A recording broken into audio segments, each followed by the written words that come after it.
राम राम सारण है और आज है मेरा 75 हार्ट का 33 day and in this video we are going to learn present indefinite all together. Alright, so here we will learn present indefinite and we will see that how many ways we can make sentences in present indefinite. For example, if I want to say that मुझे क्या वह मेरे पास आता है, so how can we translate this sentence into English?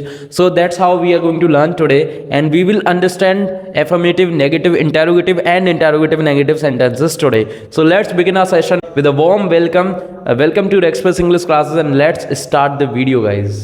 तो आज की video को रख रहा हूँ मैं थोड़ा सा शॉर्ट और आज की वीडियो में जाने सिर्फ एफर्मेटिव और नेगेटिव, लेकिन रूल सभी के मैं बता देता हूँ. एफर्मेटिव, नेगेटिव, इंटरोगेटिव और इंटरोगेटिव नेगेटिव के साथ ही साथ मैं उसके सेंटेंसेस को भी बता देता हूँ. तो एफर्मेटिव को अच्छी तरह से जानते हैं. नेगेटिव, इंटरोगेटिव और इंटरोगेटिव नेगेटिव की जो वीडियो होगी वो काफ़ी बड़ी बनाऊंगा और वो कल बनाऊंगा, है ना. तो आपके लिए वो वीडियो कल आ जाएगी. अभी जान लेते हैं एफर्मेटिव को. देखो, मैंने आपको प्रेजेंट इंडेफिनिट के बारे में तो बता ही दिया था, जिसमें हम पांच तरह से ये बता रहे थे कि किसी भी सेंटेंस को पहचानने के लिए क्या क्या किस चीज़ ज़रूरी होती है, प्रेजेंट इंडेफिनिट का है या नहीं है. अब इधर देख लीजिए, प्रेजेंट इंडेफिनिट में जो मेन कंपोनेंट होता है वो होता है ता है, ती है, ते है.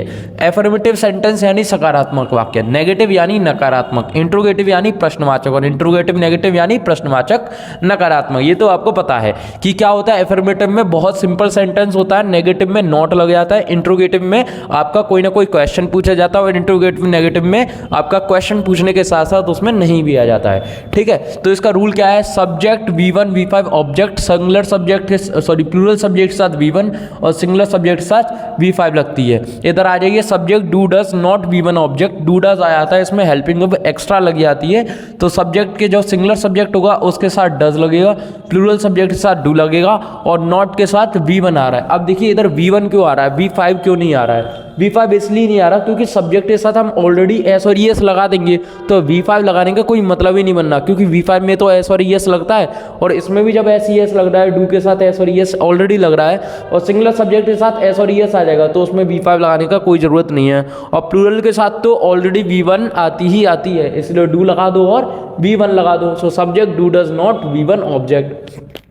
इंट्रोगेटिव में कोई ना कोई क्वेश्चन पूछा जाता है जिसमें अगर किसी सवाल को पढ़ने पर या पूछने पर हाँ या ना में जवाब आता है तो हेल्पिंग वर्ब यानी डू और डज से शुरुआत होती है. अगर ऐसा नहीं है कि उसमें जवाब देना पड़ रहा है तो उसमें क्वेश्चन वर्ड से ही शुरुआत हो जाएगी.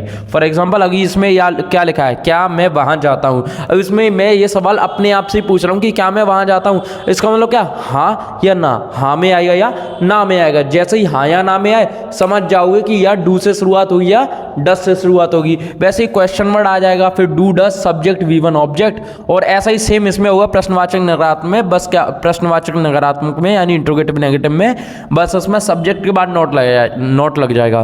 Question word do does subject not V1 object, ये बन जाएगा आपका. सेंटेंस देख लीजिए, जैसे इसमें लिखा है मैं सोता हूँ. अब मैं सोता हूँ तो आई, क्योंकि सब्जेक्ट बन गया, है ना. कौन सा सेंटेंस है, एफर्मेटिव सेंटेंस है, तो सब्जेक्ट V1 V5 ऑब्जेक्ट. आई के साथ हम हमेशा V1 लगाते हैं और सोना की क्या होगा, सोना की होता है स्लीप. सो आई स्लीप, खत्म, सिंपल.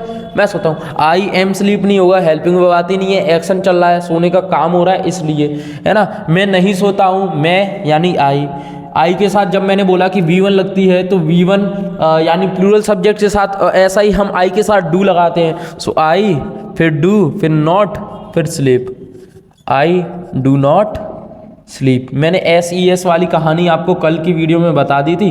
कल की वीडियो का जो लिंक है वो आपका जो है डिस्क्रिप्शन में गिवन होगा, ठीक है, उधर से जाके देख लीजिएगा. इसमें देख लीजिए, क्या मैं वहाँ जाता हूँ. अब ये सवाल अपने आप से है, यानी हाँ या ना में जवाब आएगा. क्या मैं वहाँ जाता हूँ, हाँ. क्या मैं वहाँ जाता हूँ, नहीं. तो हाँ या ना में जैसे ही जवाब आ रहा है आप समझ जाओगे कि हेल्पिंग वर्ब से शुरुआत होगी. हेल्पिंग वर्ब कौन सी, डू से शुरुआत होगी. क्या का मतलब ये नहीं है कि वॉट आएगा हमेशा, डू आ गया है. सो डू आई वहाँ जाता हूँ, डू आई गो वहाँ. So there, do I go there, last में question mark. So do I go there. Next, क्या मैं वहाँ नहीं जाता हूँ, तो क्या मैं वहाँ नहीं जाता हूँ, do I not go there.